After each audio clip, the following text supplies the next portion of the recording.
Hey, everybody, welcome in. It is a Wednesday morning that I'm recording this, the HOUTOPIA football podcast. Good to be with you. Sean Pendergast, one half of Payne and Pendergast on Sports Radio 610, 6 a.m. to 10 a.m. weekdays. You can get us on Sports Radio 610 on the Odyssey app, on YouTube, on Twitch. We are easy to find, me and former Houston Texan, originally Houston Texan, Seth Payne. We are going full mailbag on this episode. The mailbag is usually a Tuesday thing, but since I've been doing post-practice reports for training camp, I figured I'd spread some things out this week. So going to do a mailbag that should drop as I'm recording this Wednesday morning. This should be out there Wednesday afternoon in advance of the Hall of Fame game. I plan on having a brief preview podcast for the Hall of Fame game that'll drop the morning of the game. And then Friday, I'll do a recap. So busy week and a busy season of the HOUTOPIA football podcast, but I hope everybody's enjoying it. This has been a fun training camp so far. We're 10 practices in. I've got a very lengthy mailbag to get to here. A quick reminder, if you want to email in, because time to replenish the questions, because I've got a bunch of them here. This will be a longer mailbag than normal. Should be. HOUmailbag@gmail.com. HOUmailbag@gmail.com is where you can send your questions to. Getting more and more new people emailing the show, so I like seeing that. We're seeing some growth in the listenership as well, as we should. The Texans are one of the bigger stories heading into the 2024 season. So without further ado, I'm going to leave that email address up on the video stream. And I'm going to close my email here, which is dinging in the background. So, but let's get right into it. Got a lot of good mailbag questions. Again, tomorrow is the Hall of Fame game, Thursday, 7 p.m. start, 7 p.m. kickoff. You can hear the game on Sports Radio 610 or 100.3 The Bull. You can hear me and Seth Payne on the pregame show on Sports Radio 610, beginning at 4 o'clock.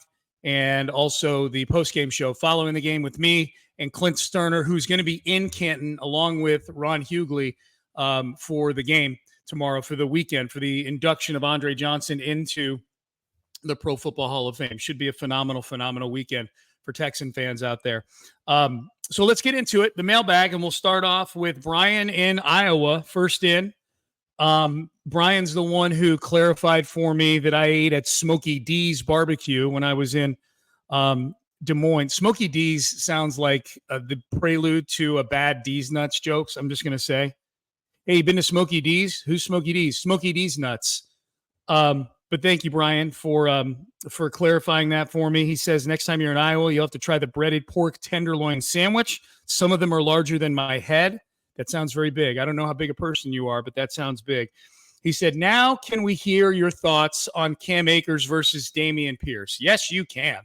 Dameon Pierce has had a solid camp, not a spectacular camp.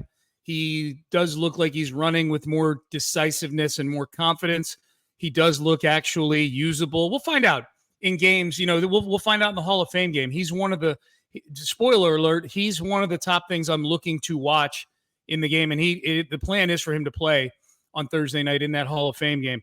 But he looks a little more comfortable. It's really hard to tell at practice because they're not tackling, so we can't see how hard he's hitting the hole. He's planting his foot in the ground. That's how this zone blocking scheme kind of goes. You have to have a trust in the blocking scheme and a decisiveness, and it looked like Dameon had neither of those things last year. Cam Akers, of course, played several years in a version of this system in L.A. with the Rams before tearing an Achilles. He eventually came back from that Achilles tear to play in the Super Bowl that year, back in 2021. And then he was with Minnesota last year with Kevin O'Connell. Again, a Kubiak Shanahan system disciple. Did some okay things there at times, but ultimately his level of play right now is to where he was available on the market for what amounts to a minimum contract. Cam Akers has had some good moments. My expectation level is very low because he tore his other Achilles last year with Minnesota. So he's torn both of his Achilles tendons in the last few years. And he was out there on the open market in July or whatever it was when they signed him. So my expectations were very low for Cam Akers. He's had some moments. He's made some plays. He's shown some burst. And I think right now, if I'm looking at that running back room, obviously Joe Mixon, even though he's hardly practiced at all in training camp, is the starter right now. They've talked a lot about Dameon Pierce being that 1-2 punch. I think that Jair Jordan of the young running backs has had, of which there are a few. There's Jair Jordan, the 6th-round pick out of Louisville. There's British Brooks, the free agent out of North Carolina. And then there's J.J. Taylor, who's been in the league a few years. He was with Arizona State back when he was in college. And then there's Dare Ogunbowale, who is actually beginning some reps with the ones in Mixon's absence and is a valuable special teamer for this team and a valuable emergency kicker, as we learned last year. That running back room gets very, very interesting because I haven't even included the fullbacks yet. But I could make a case for 5 of those guys making the team: Mixon, Pierce, Akers, Ogunbowale, and then Jair Jordan. I think right now Cam Akers is kind of paddling upstream. I think they like Dameon Pierce. I think they really I think they respect the amount of work he's put in to get to where he is with the system. We'll just have to see how he looks. But I think the possession error is pointed towards Dameon Pierce. And I think that's the battle. Even though Pierce is probably the number 2 on the depth chart behind Mixon, I think that's the battle because I think Jordan is a guy they'd like to keep as a draft pick. And I think Ogunbowale has that special teams element to him. So, yeah, but I think the advantage is Pierce right now. So, yeah, appreciate the question. Brian also asks, he said on your radio show, you talked about Kahale Waring, former tight end, catching dragonflies during practice. I was joking about that. He says, can you tell me if that was really true? No, we were just joking that Kahale Waring was a bit of a space cadet, or he seemed like it, and that he would seem to be one of those guys like at a night practice, he'd be over catching fireflies in a jar as opposed to, focusing on the playbook. I have no idea where Kahale Waring is now, but when he got let go by the Texans, he literally got released and picked up by like 4 different teams in a 2-week span. Look up his Wikipedia page. It's amazing. Brian says, I was literally laughing out loud in my car at that. What other craziness have you seen from players either at training camp or throughout the season? I'm always down for a good laugh. Off the top of my head, probably like at training camp, I remember the time that Arian Foster did a whole press conference answering the question with, I'm just trying to be the best teammate I can be. Clearly taking the training that Bill O'Brien, the media training, air quotes, that Bill O'Brien gave the team to give nothing to the media. Complete opposite of D'Amico Ryans, by the way, and taking it to an almost comedic level. I was standing right there for that. Like during the season, the other thing I remember Travis Johnson in a game back in like 2008 or 2009. You can go look this up. Trent Green, the quarterback for the Dolphins, kind of hit Travis Johnson low on like a crackback block, like went at his knees, and in the process concussed himself. Trent Green did, like knocked himself out. And Travis Johnson was so pissed that he got hit in the knees that he stood over Trent Green and taunted him. And like, it was really bad. It was uncomfortable because you knew that Trent Green was splattered on the turf with a concussion. And yet you kind of understood where Travis is coming from because your knees are your livelihood. After the game in the locker room, Travis Johnson went off to the media about Trent Green and how it was dirty and he had no remorse over Trent Green being splattered on the turf. I'm paraphrasing here, but that's what was said.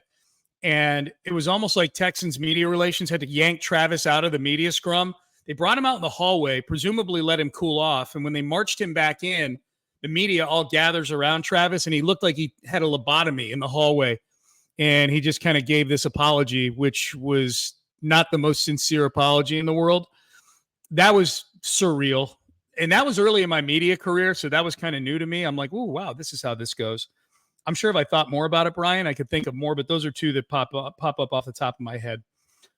Rick in Houston. Hi, Sean, longtime listener, first-time emailer. 2 random questions. I know you had already done your projected 53.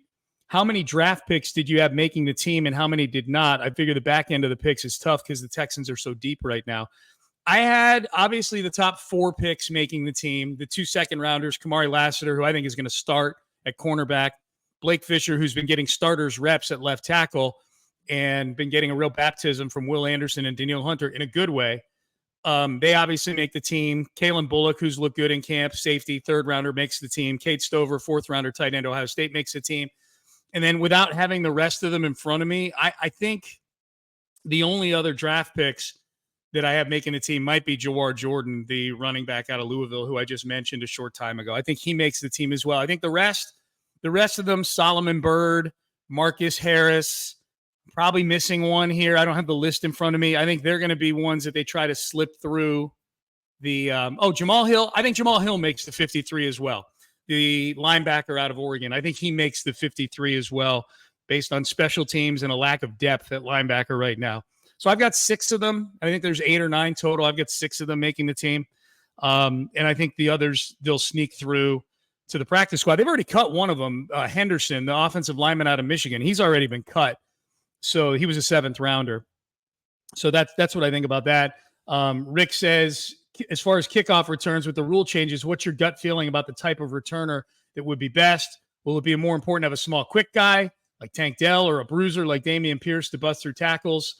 And he also asked, do you know if all the defenders have to line up down by the offense except the kickers? They all have to. There's nobody that can line up next to the kicker. They've all got to line up deep in enemy territory. The one exception they've made is that if it's a windy day, they're allowed to have a 12th person out there to put their finger on the ball and hold the ball in the tee, but that person's not allowed to participate in the play. So they've got to run off the field as soon as that ball is kicked. Here's what I think about that, without getting too deep, because Rick, you've got a lot of questions here. Here's my feeling after watching several practices of the kickoff rule and watching a lot of video from the other leagues, is that I think it's going to be chaotic. I think that there's just as good a chance that this thing turns into a frequent point producer as there is a chance that it's a huge popcorn fart where guys get smothered at the 15-yard line every time. And there may not be any in between. You know what I mean? Like it may be where this thing is a kickoff that pushes people back, routinely has teams starting inside their own 20. And it could be something where we could see, a touchdown, like, 2 or 3 kickoff return touchdowns each week. We only saw 4 in the entire league last year. 2 of them were Texans, Andrew Beck and Dameon Pierce. But here's what I think could so we don't know a ton yet. That'll be one of the intriguing things about the Hall of Fame game is the Texans and Bears are getting first crack at this in an actual NFL setting with opponents, not a practice setting. I think there's a good chance that if this thing is something where guys are popping returns, that teams are just going to do what they were doing with the kickoffs last year. The way the kickoff eventually worked last year is in previous years is teams are just booting it out the back of the end zone and saying, take it at the 25. If they boot it out the back of the end zone under these new rules, it comes out to the 30. So teams are getting 5 more yards, but I could see a scenario where, especially teams that are in the lower half of coverage units, and when they're going against teams that are in the upper half of return units, they may just say, look, you take it at the 30. We last year we were saying take it at the 25. It's 5 more yards, sure, but we don't need you starting at the 50 or in enemy territory. So it's going to be interesting, the new kickoff rules for sure. Big reason to watch on Thursday night. Rick, I appreciate the listenership, and I appreciate the first-time emailer. Don't be a stranger. Jason, who calls himself the Joe Q in Leander, because Joe Q is the most frequent emailer to this podcast, but Jason is making an attempt to catch up to him, which I respect. Says, hey, Sean, loved your Miz and Maurice entrance at your wedding, which I saw on your Twitter.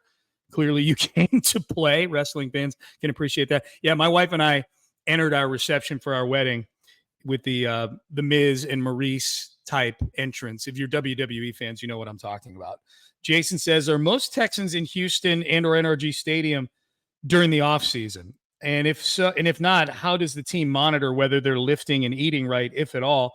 How much freedom do they have? And do you have more if you do not live year round in Houston?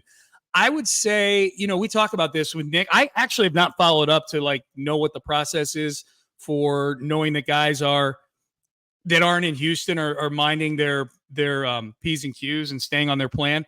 There's enough accountability that once they get here for off-season activities, that most guys, when they're not here in Houston, are working with a personal trainer, a position, a specialty coach for what position they have, or both of those things, or they're working out with CJ Stroud in LA or Miami or wherever he's flying the fellas this particular weekend to work out. As far as guys staying here in Houston, I think it's usually like a 50-50 thing. Not all the guys stay here in Houston to work out. I think there are certain guys who stay here year round. It is something that when you ask Nick Caserio about a specific player and it's in February or March, he will make a point to mention that so-and-so has been in the building every day. Like Kenyon Green was in the building every day. Now, he's from Houston, so that would stand to reason that he spends the offseason here, and what better place to work than NRG Stadium. But like Derek Stingley Jr. is not from here, but he was in NRG Stadium, according to Nick Caserio, every day. So he's choosing to stay here in Houston and work out. I think Will Anderson is maybe a year-round Houston guy now. I don't think CJ Stroud is, but I don't think they don't draft guys that you've got to keep tabs on all the time with this stuff. D'Amico Ryans and Nick Caserio have done an excellent job of finding guys that love football and are hard workers. So I don't think this is something they feel like they've got to micromanage, like where they're uploading GPS results to an app and they've got to check and make sure guys were getting their heart rate raised a certain amount of time during the day. So they're adults. They're professionals. If you're not doing what you're supposed to do, it's going to show up eventually, and you won't be a football player anymore. That's how it goes. Jason also says, seems everything that he's read from beat writers in training camp is positive. QB has a great connection with receiver. Seems to be a very common headline. This is true across teams, even bad teams. And that's true. Even bad Texan teams, I had positive takes on. Are beat writers too quick to praise what they see and buy into what the coaches are selling? How are we as fans and bettors? Oh, Jason, you're a bettor. You're one of my people. How are we supposed to separate credible information from toxic positivity?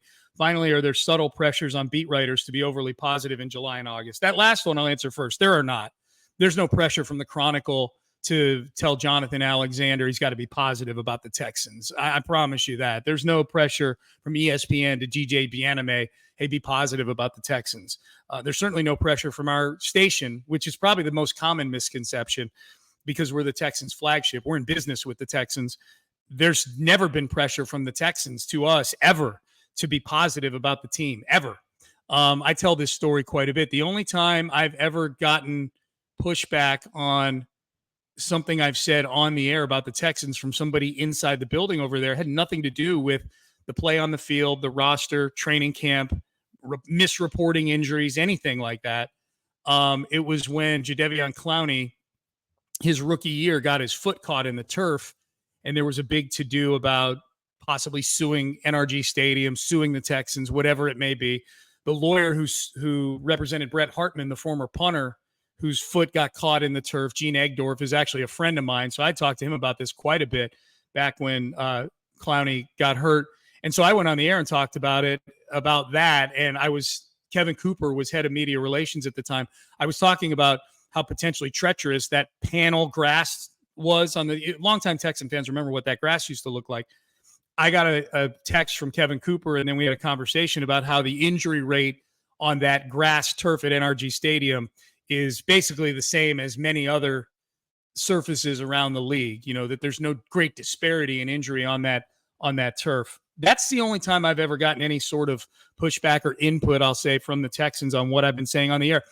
By and large, and even during the bad seasons, everybody as high up as ownership would understand that we have a job to do. So, I'll say this about the Texans are excellent to work with from that standpoint.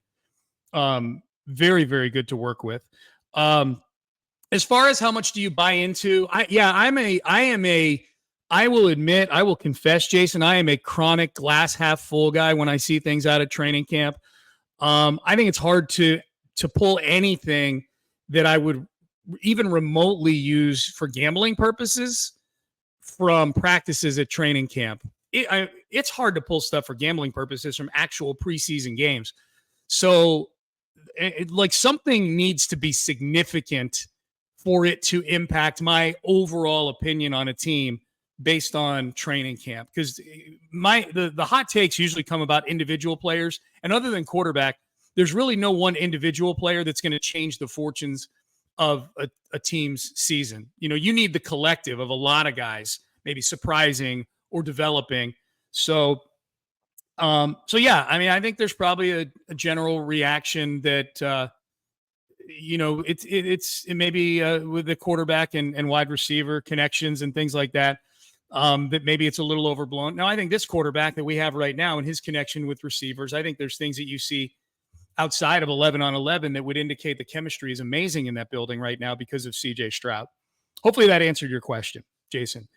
Pamela Pamela, I believe a new emailer to the show. Appreciate you, Pamela. Says, hello, Sean. I'm certainly not an expert, but it seems last year we had a high number of pre-snap penalties, often impeding a potential positive drive. Have you seen any emphasis on corrective measures during training camp? So a couple things there. I don't know where the Texans stacked up in pre-snap penalties. I do know that Laramie Tunsil is a major offender in this area, and he has yet to practice at training camp. So I can't tell yet, Pamela, if anything's been ingrained in Laramie that's going to lead to him being a little more disciplined when it comes to pre-snap stuff. I will say this. They've had a couple sloppy days recently with pre-snap penalties, the offense, and at least a few times I've seen them make the perpetrator run laps or a lap around the practice field, which I'm just assuming for very heavy individuals in the Houston Heat is a fucking miserable experience. But I've seen Kenyon Green have to run a lap because of a false start. 72, I can't quite remember who 72 is. He had to run one yesterday at practice. So as far as corrective measures go, other than just coaching it, they are creating some negative reinforcement that if you do it, you're going to have to run. And that's a miserable thing. Running, period, is a miserable, miserable thing, which is ironic for me to say because my daughter was an elite cross country. She was an elite cross country runner when she was in high school and college. She's still alive. I use the past tense because she's no longer a distance runner that competes in competitions. She's a coach now. But it always made me question whether or not I was actually her father, that she's A, intelligent enough to go to Harvard, and B, fast enough to run at an elite collegiate level. Now, she has a twin brother that was in the womb at the same time as her that shares many more traits of Sean T. Pendergast. So who knows? All right, let's keep it moving. Pam, I appreciate Pamela, because you signed it Pamela, so I'm not going to call you Pam or Pammy. You're Pamela. Thank you for the email. Don't be a stranger. Dave in Round Rock is back. He said, I've been a bit since I've written. Still listening to every episode. I appreciate that, Dave. I'm curious about what you've seen and thought about Jair Jordan. I watched his college highlights. He's fast. When he got past the line of scrimmage, he blew past the secondary. And then he talks about the possibility of using him on kickoffs. Jair Jordan has been a very, very big bright spot in the running game for the Texans. The running game has really not gotten untracked yet. Again, even in pads, they're not bringing guys to the ground, and they're not, it's not the same. It's not like a real game. So it's hard to have a super informed, this is how it is opinion on the running back part. And yet Jair Jordan has had some runs where he's found a seam and boom, he's quick through the hole. I've really liked Jair Jordan in this camp so far. He's somebody who is very high up my list of guys that I'm ready to watch tomorrow in the Hall of Fame game. And I think as of right now, he would be on my 53. He would make the team for me right now. Jair Jordan would. Appreciate the email, Dave. Chuck in Denver. Chuck, I think you're new to the podcast, if I'm not mistaken. The schedule worries me this year. I could see the Texans winning 12 games. I could see them losing 12 games. I hate all the hype because I'm a Texans fan. Let me pause right there. Chuck, embrace the hype, man. Think about these last few years. We haven't had any hype. It's been the opposite of that. Lean into the hype, baby. There's nothing that you leaning into the hype is going to do to impact how they do on the field.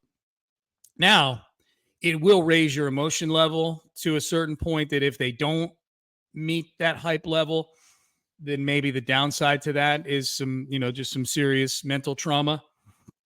But man, trauma schmama.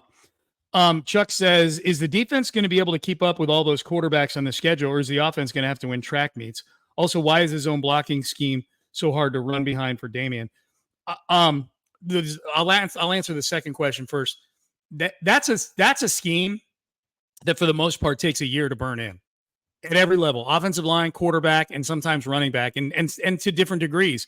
And Dameon was an extreme example of somebody that just had a really hard time grasping that system. Now, Nick Caserio was on with me and Seth last week from training camp, and he did allude to Dameon Pierce having some potential off-the-field issues last year. It didn't seem like anything salacious or anything like that. He had a lot going on, is what Nick Caserio said. So that may have had something to do with it with Dameon. So there's that. As far as the other Is the defense going to be able to keep up with all the quarterbacks? Is the offense going to win track meets? I think we saw last year it's going to be both. There's every NFL game kind of takes on an identity, a quarter into the game, and you kind of know how it's going to roll.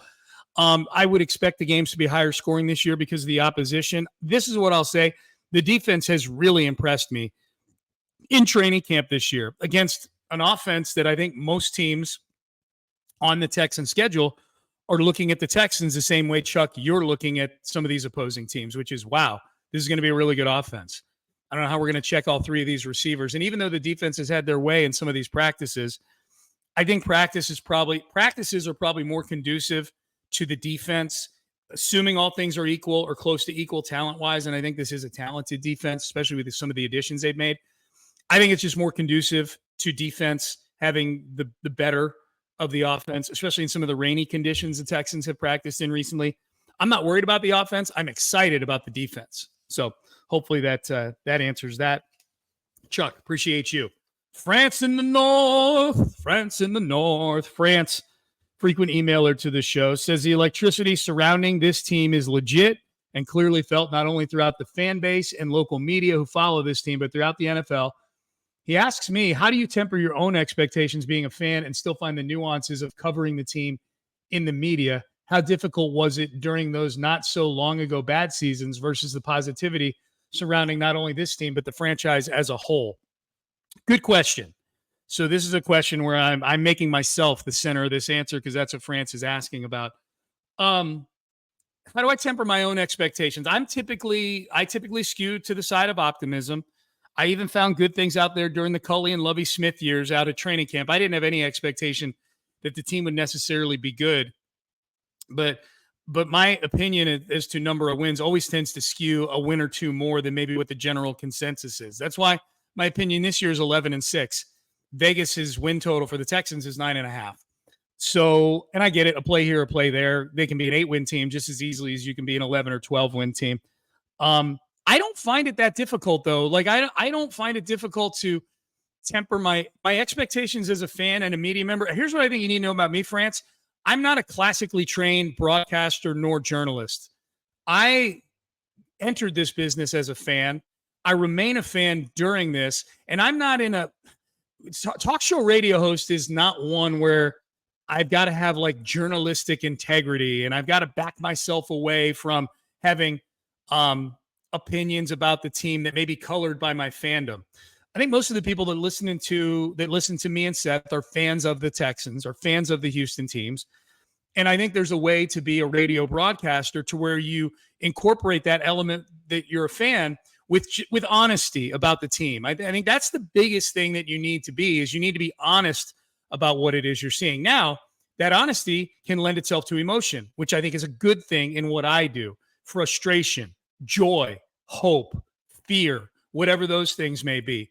So I just try to take whatever my emotions are as a fan, and I think it's okay to have that burned into the content that you're delivering. But I just think you need to be truthful about what it is you're seeing. Like, I don't think I've ever, even when covering those really bad teams, I don't think I've ever put an opinion out there that I didn't legitimately feel about a certain player or position group or coach or anything like that. And I think most people that listen to me and to Seth know that that's the case. I know the Texans know that's the case. I alluded to it earlier in the pod, which is they know we've had to be brutally honest at times over the last few years. So it's not a real difficult thing for me to do, France, because I am at heart, I'm a fan. I'm not a classically trained broadcaster or journalist.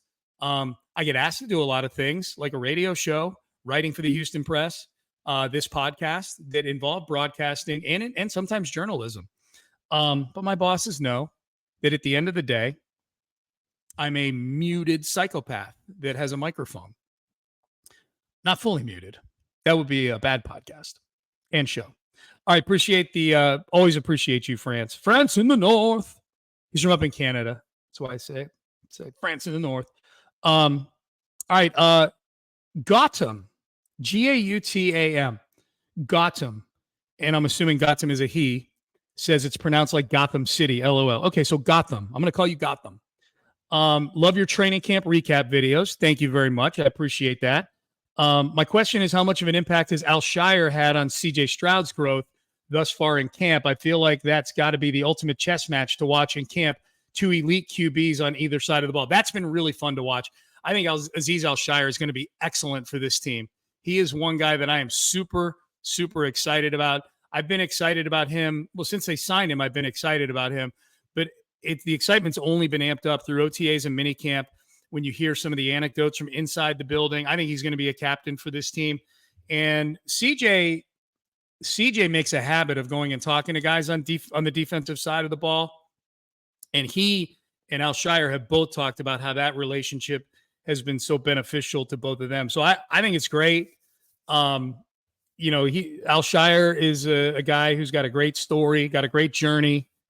Really good team guy. He is stamped and approved DeMeco Ryans. You know what I mean? Like, he is approved by DeMeco Ryans. DeMeco went to bat for the Niners to sign him as an undrafted free agent back in the day. DeMeco was his position coach. DeMeco was his coordinator. DeMeco was the force behind trying to sign him last year, which they were unable to come to terms. And then presumably DeMeco was the driving force behind Nick Caserio going and signing Aziz Al-Shaair this year. I think it's great. I think it's great. I think it's great he's here for 3 years, maybe longer. He's going to be really good for CJ Stroud. Appreciate you, Gotham. Bobby Ryan. I got a lot of new emailers this week. I like that. I like the long timers, but I love seeing the new participation. It means the pod's growing, which is good for all of us. The more the pod grows, the more it makes sense for me to keep doing it, and the more we get to celebrate the Houston Texans. All right, so I got a few more. Let's see. 1, 2. Got a couple more. Couple, 2, 3. Did I miss a page? No.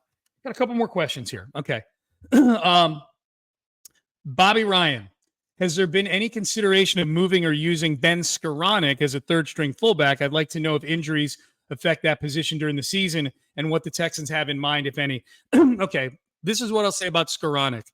And Skoranek's a Notre Dame guy, so it's near and dear to my heart. So if some of you are like, really, you're going to be talking about the 7th wide receiver and 3rd fullback? Yes. All right?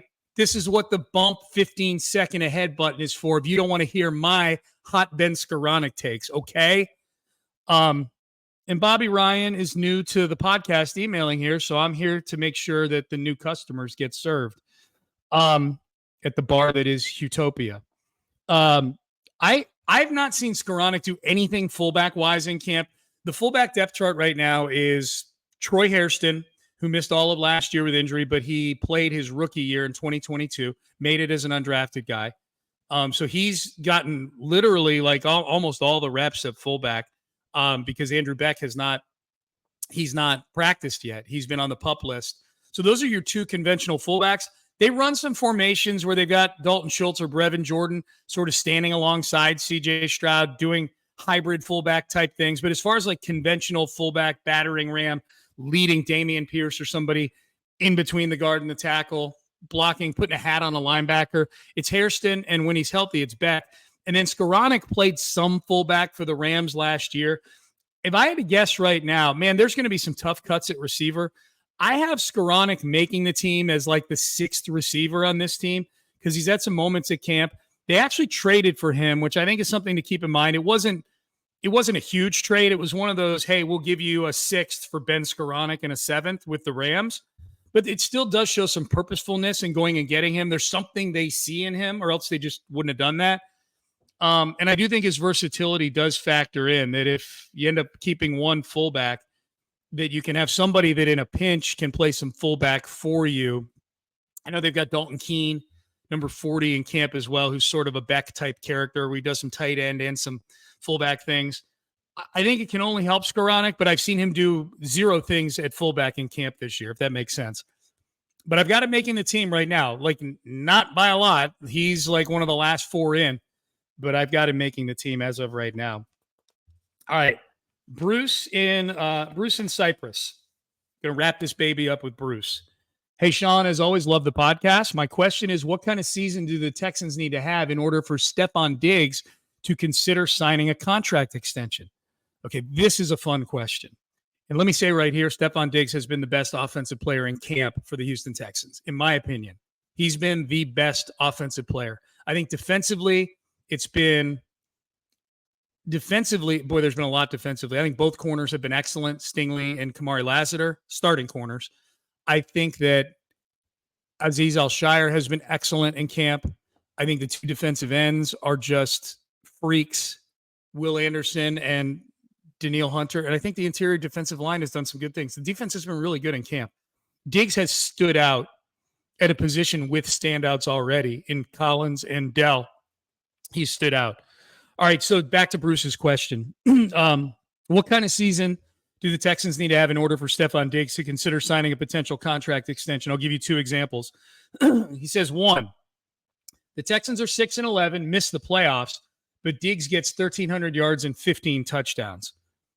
So let me start with that one. If Diggs has 1,300 yards and 15 touchdowns and the Texans are 6-11, something went horribly wrong on the defensive side of the football. Horribly, horribly wrong. Or Diggs is getting all these yards and touchdowns because something has gone horribly wrong medically with the other receivers, like that he's just getting force-fed the football, and he's having one of those Andre Johnson types of seasons where he's getting 1,300 yards and a handful of touchdowns because he's the only guy that you can trust throwing the ball to. So I think that the chances of that type of season even happening are so minimal to me because I feel like there's a correlation between Diggs producing at that level and the Texans' overall performance. I think the Texans are 6-11. I don't think they re-sign Stefon Diggs, even if he has a season like that, because number one, if he has a season like that, someone's going to pay him a lot of money next year, and I don't think it's going to be the Texans. Number two, if they're 6-11, they probably got a bunch more problems that they need to fix that don't involve making sure that you've got 3 elite wide receivers. So I think that one, there's almost a 0% chance that Stefon Diggs would be back. The second scenario that Bruce gives me is the Texans are 13-4, make a deep playoff run, but Diggs only gets 800 yards and 9 touchdowns. I think there's a much higher chance of Stefon Diggs coming back under the second scenario. I've said this all along. If I had to bet, I think this Diggs thing,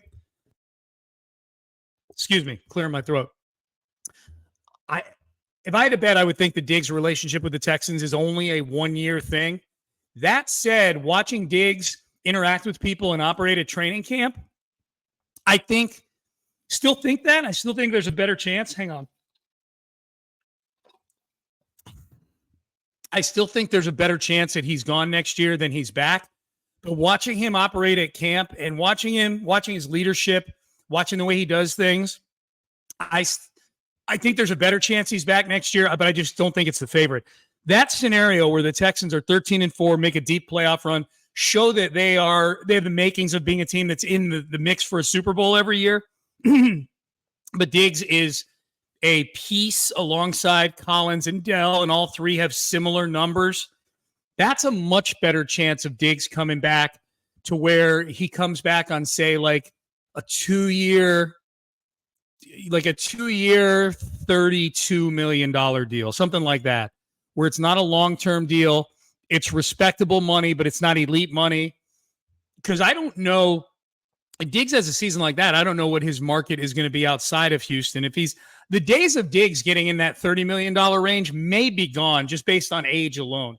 So I don't think we need to worry about like, oh man, if Diggs has a huge year, are we going to have to worry about paying him Justin Jefferson money or something like that? Or even Nico Collins money for that matter, $24 million a year. Those days may be gone for Diggs either way. I've always said the most likely scenario for the Diggs thing to be a multi-year thing is for the Texans to show they're a perennial Super Bowl contender. They are somewhere Diggs can play and maybe play out the rest of his productive years, contending for the Super Bowl he was never able to win in Minnesota nor in Buffalo, with a quarterback here who is potentially better than any quarterback he's played with. And he comes and he still makes a respectable wage for an aging yet productive wide receiver. You know what I mean?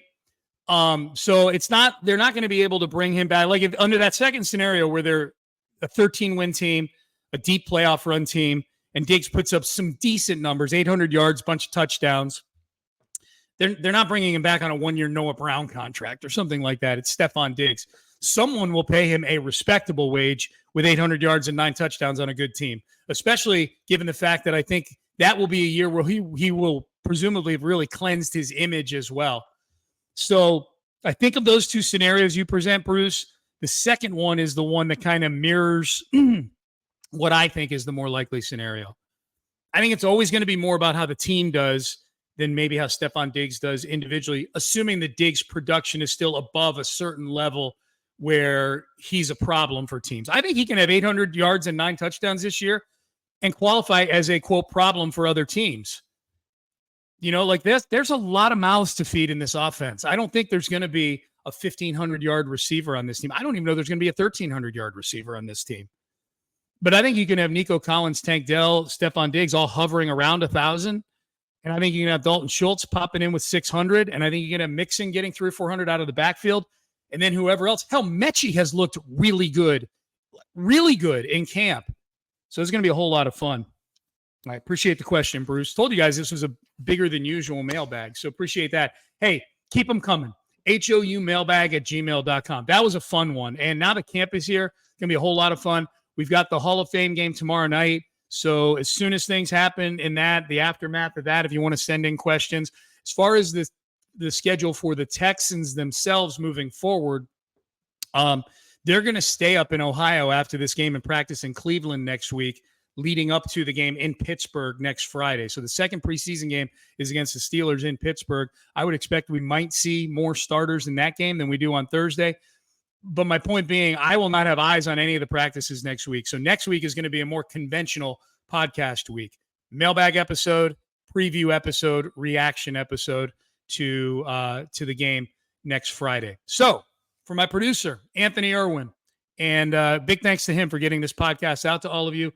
All of you for listening. I appreciate it each and every time. Tell a friend, hit that subscribe button, and give us a rating and review as well. So we wrap up here. Hall of Fame game preview coming up as the next episode, and the game itself coming up tomorrow night. Enjoy it, and we'll see you next time. Appreciate you tuning into the HOUTOPIA Football Podcast.